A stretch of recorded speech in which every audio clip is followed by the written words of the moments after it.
Good morning. As many as 10,000 people are now believed to have died in the earthquake which tore through western India. Thousands more remain trapped in rubble. When news of the devastation reached the UK, a team of British firefighters immediately assembled to join the international rescue effort.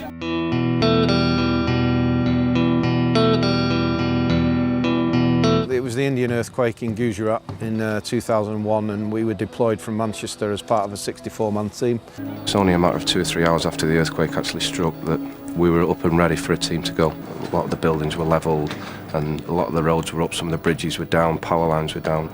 The quake, which measured 7.9 on the Richter scale, centred on the state of Gujarat, devastating the town of Bhuj and the nearby city of Ahmedabad.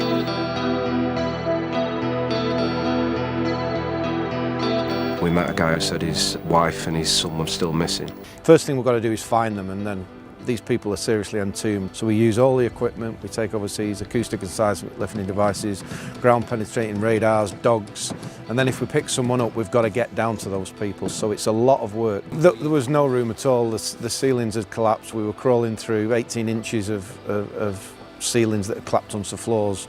We have to take risks. There's no other way we'd get in there. We came across a building and found a 4-year-old boy who was trapped in a building. And we knew he was with his mum from the intelligence we had outside, but we didn't know whether his mother was alive.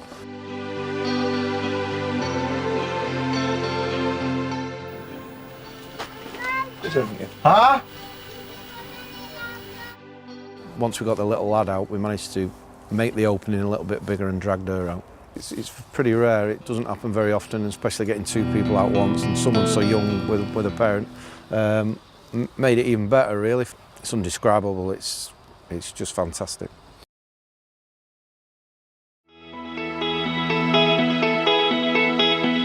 My concerns when I got back was, what can we do potentially to make entering buildings and going through buildings more safe? I met a guy who owns a company that specialises in building and geotechnical monitoring. My name's Rory O'Rourke. I'm the Chief Executive of the Datum Group. Datum are a company that specialises in geotechnical and structural monitoring systems. So we make the equipment, we install it for our clients, we operate it for our clients, and we safeguard the structures and the assets that they need to use to run their business. Matt told me about an experience he'd had working in Gujarat in India a few years back. During that rescue, he explained to me how firemen and firefighters put themselves in a lot of risk and harm's way to make sure that people get rescued. He asked me whether or not I had a piece of equipment that might help him with this.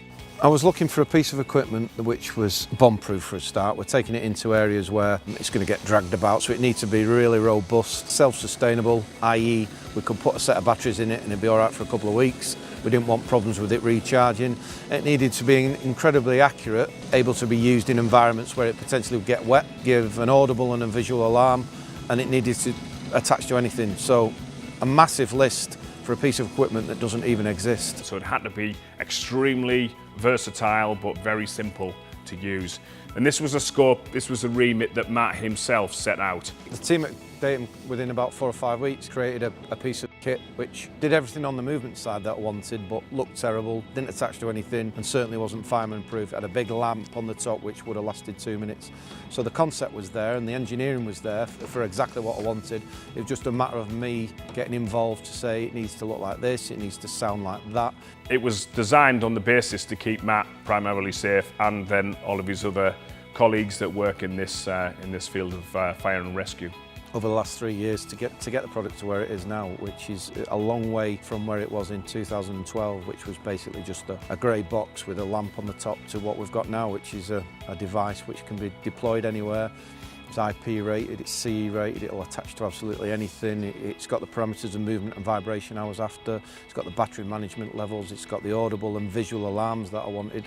And that's just a credit to the amount of work we've put in over the last 3 years on this product. The WASP was invited to Operation Unified Response in London, and it was an enormous exercise. Fire rescue, emergency services, and members of the public pretending to be injured. The WASP was deployed throughout the entire exercise and became a fundamental part of the procedures used during the rehearsal exercise. So we were very proud of that, and lots of people said how well the WASP worked and how good it was and how natural it seemed in the arena of fire and rescue. To sum it up, this piece of kit will monitor movement on anything you put it on. Anything you attach it to where you think if this moves it could cause a problem, which could be any from rolling stock on a train to a road traffic collision, a trench rescue where a prop may displace, confined space. It's for any world where things can move and potentially cause damage to members of the public or emergency teams. It's extremely exciting.